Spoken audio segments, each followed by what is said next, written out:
What's up, guys? It's me, Allin. I'm back with another video, and I've got an idea. So, if you're a fan of Adam Blampier's How Adam Would Book videos, where he takes WWE storylines and books them himself, or rebooks them for that matter, to prove that it could have been done better, this is going to be something kind of like that, but my own sort of take on it. So I hope you guys enjoy. And it's a big one. It is legitimately a big one. So, before we get into this, please make sure to drop a like on the video, subscribe to the channel, turn on post notifications so you don't miss out on future uploads. Let me know your thoughts on this below, and also make sure you use code ANJJ for free shipping on orders of $20 or more at Circuit Diecast. With all that being said, let's go ahead and let's jump into this. So, one of the biggest parts of WrestleMania this past weekend was the return of Cody Rhodes. Of course, he had left WWE years ago and went to the Indies to revitalize himself, revive his own career after being stuck in WWE as Stardust for so long. And Meltzer, gave out that famous tweet. We all know, we've all seen it. And Cody Rhodes, with a bunch of his friends, the Young Bucks, Kenny Omega, etc., created AEW. And now, AEW is right up there with WWE as two of the biggest, if not the two biggest wrestling companies in North America as of right now. And probably will be for quite a while. And there's always this talk of, who's better. Each company has their pros and cons. Their respective wrestlers do talk about, their company being better. So here's the idea that I have. What if we had a WWE versus AEW pay-per-view? Now, I don't know if this will ever happen. It probably won't. Even with Cody being in WWE again, I don't know if he wants to bring this up as an idea, all things considered. But if he does, and he's able to talk both Vince McMahon and Tony Khan into doing it, it would be mind-blowingly huge for wrestling as a whole to see the two biggest companies go at it. Like, yes, you had the whole invasion thing, with WCW and WWE back in the day, but this is different. It's not one company invading the other. It's two companies, their own respective brands, going at it on two nights to determine, well, not really to determine who's the best per se, like fans will do that for themselves, but essentially to put on one of the biggest wrestling shows ever. Something to rival the likes of WrestleMania and things like that. So in this video, I'm going to discuss that essentially. And yeah, so first of all, where would this happen? Well, it wouldn't happen at a WrestleMania because WrestleMania is WWE's thing. But there is one pay-per-view that I think it should happen at. And that's Survivor Series. And it makes sense too, because for one thing, Survivor Series is always about brand warfare. This is brand warfare between two companies. Second of all, Survivor Series, as being one of the big four pay-per-views, has lost a lot of its luster. And having a mega show like this could completely revitalize that show. It would be insanely crazy. Because it wouldn't be, Raw versus SmackDown or, like 2019 NXT being involved. This is two different wrestling companies going at it against each other. I think that'd be cool. So as I said before, it's going to be on two nights because this card I have managed to put together is so fucking stacked. Yes, a lot of AEW's wrestlers are from WWE. They were in WWE for a period of time, however long or short. In some cases, you have wrestlers that were in WWE for like a cup of coffee, but they never really broke through, and then they ended up, breaking out elsewhere and then found their way to AEW or something like that. But you also have wrestlers in AEW who've never competed in WWE. And we'd get to see them, in matches that you never would have thought you'd seen before. Some of the craziest shit possible. So, yeah. let's just get into that, shall we? So, Survivor Series is already booked to be at TD Garden in Boston, Massachusetts this year, November 26th, which is a Saturday. So, essentially, if it's a two-night show, it'd be the 26th and the 27th. It's not 27th, obviously, being a Sunday. Booking-wise, this would have to be a collaborative effort. So, I've got 3 people from each company. For WWE, Paul Heyman, Triple H, and Shawn Michaels. You might be able to get the lead writers for both Raw and SmackDown involved a little bit, but these are the 3 main guys. And then for AEW, the only person I found listed as an actual booker is Tony Khan, and that's fine, but keep the 2 heads of companies out of it. And for AEW, booking-wise, I have William Regal, Tony Schiavone, and the newly signed Samoa Joe. Now, yes, he's more part of Ring of Honor, the Ring of Honor reboot, because AEW bought that company, but I would have him in booking here. And Cody Rhodes would also be in booking as the mediator, quote unquote. So essentially, what he'd be doing is everything that gets, figured out in terms of the booking and stuff, it goes through him. Because it's his idea. Kind of like how RVD pitched the first ECW One Night Stand pay-per-view. Rhodes would be the main guy that all of the booking goes through to make sure everything is fair and just. Because he's been in both companies. So even though he would be wrestling for WWE, because he's been in both companies, he can have that neutrality in a sense. And then as far as commentary goes, Michael Cole and Pat McAfee from WWE, Jim Ross and Chris Jericho from AEW. Yeah, it would be cool to see Jericho wrestling on this show, but,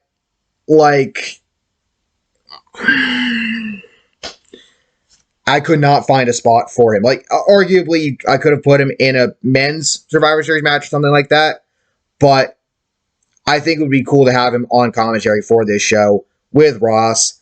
And it'd be nice because you've got 2 former WWE guys, Ross and Jericho, commentating with arguably one of WWE's best commentating duos in Cole and McAfee. I think that'd be cool. So, grand total, there are 16 matches on this card. 16. 2 men's and 2 women's Survivor Series matches, 1 for each night. You have obviously some singles ones, and you have a few tag matches, which I think would be neat. So I've divided them up for night 1, night 2, and yeah. So let's take a look, shall we?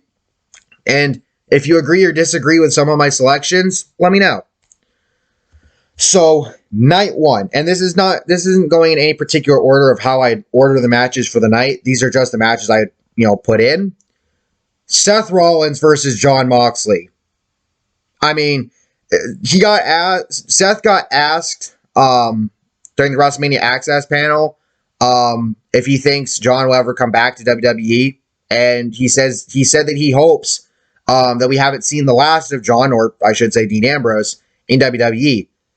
And plus, let's be honest here, I think this match here would be done better than the feud that they had in WWE. I just have that feeling. And it would be really cool to see, because you have a completely revitalized Jon Moxley, all things considered, against Seth Rollins, who's done so much character reinvention in the last couple of years and just continues to elevate himself. No wonder why he got trusted to be the opponent for Cody Rhodes in his return to WrestleMania and his return to WWE. Makes sense. Bianca Belair versus Jade Cargill. Reportedly, WWE wants to bring Jade Cargill into WWE into their company at some point. I think it would be really cool to see her and Bianca take each other on. Jade, reportedly, Jade's been getting a lot of training from Bryan Danielson, which is really fucking awesome, and she has improved over time, and she's going to continue to improve. Obviously, she's the current TBS champion. Bianca is the Raw Women's champion.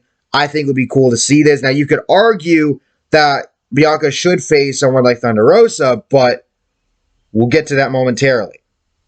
So, for the first of the two men's Survivor Series matches, the other one will be on night 2, I have Cody Rhodes, AJ Styles, Ricochet, Finn Balor, and Shinsuke Nakamura for WWE against Bryan Danielson, Sammy Guevara, Darby Allin, Orange Cassidy, and Pac for AEW. A lot of high-flying, superstars in this matchup. Rhodes and Danielson can go a bit old school when they square off. Just a lot of, moving parts and different, styles of wrestling. No pun intended, AJ Styles. But you've got all these different, skills and skill sets and styles in this match. And I think it would prove to be something quite awesome, in my personal opinion. Then you have the first of the two women's Survivor Series matches. And here, instead of being 5-on-5, it's only 4-on-4. The other match will be 5-on-5. But in this case, it's the 4 horsewomen, Charlotte, Becky, Sasha, and Bayley, against Thunder Rosa, Britt Baker, Chris Statlander, and Tay Conti. Obviously, Thunder and Britt are the two most recent, AEW Women's Champions, Rosa having beaten Britt for the title. And to have them lead themselves, Statlander and Conti, to go up against the formidable 4 horsewomen, that would be legitimately insane to see, in my opinion. Now, say what you will about somebody like Britt. People have their opinions. I think she's a solid wrestler, a good one. And seeing her go up against someone like Charlotte, or Becky, Thunder Rosa against Sasha or Becky, this match just lends itself to be something amazing. It really does. And you could even run an angle through it where the 4 horsewomen take out Chris and Tay early, leaving it to be a 4-on-2, but, with Rosa and Britt having to, defend AEW's honor in this match and watch everything unfold from there. I think it'd be neat. Then I have RK Bro, Randy Orton, and Riddle against Luchasaurus and Jungle Boy. Tag champions against tag champions. That'd be badass. Miz versus MJF. I mean, come on. You had to see this one coming. I mean, I think this is a match that a lot of people want. Like, you could argue MJF is AEW's Miz. Like, they have similar catchphrases. They know how to get heel heat like nobody else. Like it's not even funny. And it just, please, for them, you could have them go promo v promo either earlier in the show or right before the match, and then just kick the match off from there and just watch them go at it. Like, that would be crazy to me. The next one I have, this is this is a personal pick, something I would like to see. Alexa Bliss against Abadon. Abadon, when you look at her, in character, can freak you the fuck out. And we all know how good Alexa is, or I should say how great Alexa is when it comes to character work, promos, emotions, all this other stuff. You could even make this a sort of like a cinematic kind of thing, and it would still bang, in my opinion. And then, for old time's sake, one last time, Edge versus Christian, because why not? I'm not going to pick winners or anything. If you want to pick winners, go ahead. I just feel like it's a bit arbitrary because you could go either way with a lot of these matches. So, for night 2, here's what I have. Roman Reigns versus Adam Page. Ideally, Kenny Omega would be in this spot, and Page could probably be in one of the 2 men's Survivor Series matches, if that's what you want to do. But because Kenny Omega is out right now with injury, and with a bunch of different injuries, that's probably going to keep him out for a while. It's kind of sort of next man up. And quite frankly, I think Roman versus Page would still be a badass match. Like, Roman versus Kenny is the big one, but don't sleep on Adam Page. He's a champion for a reason, and I think him versus Roman would be pretty cool. And then, guilty pleasure, maybe. A little bit tired, maybe. But one last time, John Cena versus CM Punk. Dead ass. I want to see this, but one last time. Like, I know we've seen it before, but we haven't seen it in a long time, and I think it would be cool to see, Punk square up to Cena one more time. Why not? Why not? Now we get into the other men's and women's Survivor Series matches, starting with the men's one. Bobby Lashley, Kevin Owens, Drew McIntyre, Sami Zayn, and Damian Priest against Andrade, Eddie Kingston. I almost said Kenny Kingston for some reason. Keith Lee, Powerhouse Hobbs, and Wardlow. As Big E would say, big meaty men smacking meat. And then you got Sami Zayn there. No, but for real, this would be pretty cool. I mean, like, you could make the argument that, like, you could take Zayn out and maybe put in, say, Walter, maybe Braun Breaker if you wanted. And that's certainly possible, but they're not on main roster. They're still in NXT. And I only really went with the main roster for WWE when doing this. But still, I think this match would slap either way. And then the women's Survivor Series match for night 2, Liv Morgan, Rhea Ripley, Naomi, Shayna Baszler, and Shotzi versus Anna Jay, Jamie Hayter, Anna Jay, Jamie Hayter, Ruby Soho, Paige Van Zant, and Nyla Rose. Specific focal point here, Shayna versus Paige Van Zant. I think that'd be neat. And just watch them go at it. Like, it could definitely be a pretty good match. And the interesting part is that the WWE team doesn't necessarily have someone to stack up against Nyla, so it does put Team WWE at a little bit of a disadvantage, knowing how good Nyla is, but they'll still find a way. And then, Usos versus Young Bucks. I don't know why, but to me, it kind of feels like this doesn't get talked about enough. This is a match that should happen someday. It really should. It really fucking should. And I'd love to see it. I really would. You could do Usos versus Young Bucks, or you could do Usos versus FTR. Either way, both would be pretty good. Then, Street Profits versus Redragon. Angelo Dawkins and Montez Ford against Adam Cole and Kyle O'Reilly. Bobby Fish would obviously be there, but sort of like a Freebird rule without a title. Cole and O'Reilly would be the pairing for this matchup. Look, I just want to see Adam Cole, super kick Montez Ford, as Ford, flips off, the of the corner, out of the corner, kind of like how he did that to Ricochet when he, backflip off the rope in NXT.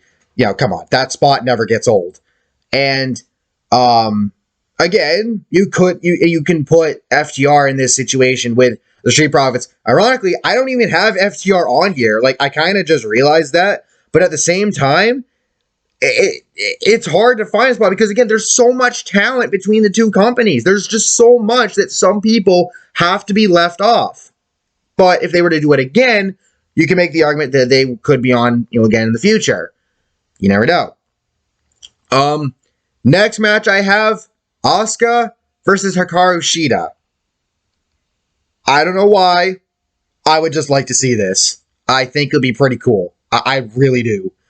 And then lastly, the Mysterios, Rey and Dominic, against Proud and Powerful, Santana and Ortiz. I just feel like that would be a really good match also. Say what you will on it, but it would be really, I mean, it would be nice. Who knows? Who knows? But that's what I have. And again, I'm not going to pick winners. If you want to do that, go ahead. I'm not going to do that personally because, again, it's really arbitrary. Like, you could go either way with a lot of these matches. But I think it would be something extremely cool to see if this were ever to happen and what the card would look like in real life. And again, there are various superstars from both companies that I had to leave off. Like, again, FTR for AEW, they're not here. Austin Theory, Gable, but Chad Gable, that is. Ziggler, freaking. I'm just looking here. But you have them, Piper, Carmella, Zelina, Nikki, New Day, Sheamus, freaking, yeah, Sheamus. I get losing thought. Natalia, if you're into that sort of thing. And then for like AEW, you have, people like, the Gunn Brothers, Brian Pillman Jr., House of Black, Butcher and Blade. You've got, Danhausen will probably show up somewhere. You would have to think. FDR, like I said, Ethan Page, Frankie Kazarian, Christopher Daniels, the Hardys. There's Lance Archer. There's just so much talent between both companies. It's hard, because I had to limit myself. If I kept going, there would just be so many matches. Like, there's already 16. Like, this is legitimately rivaling a WrestleMania card, for crying out loud. It's that insane. But with all that being said, let me know your thoughts down below. Yeah. I do have another booking video that I want to do in the future. I've been working on it. Don't know when it's going to happen, but it will come out eventually. So stay tuned for that. Stay tuned for all the other content I've got, that will be coming in the future. Again, make sure to like, subscribe, turn on post notifications so you don't miss out on future uploads, and I'll catch y'all next time. Peace.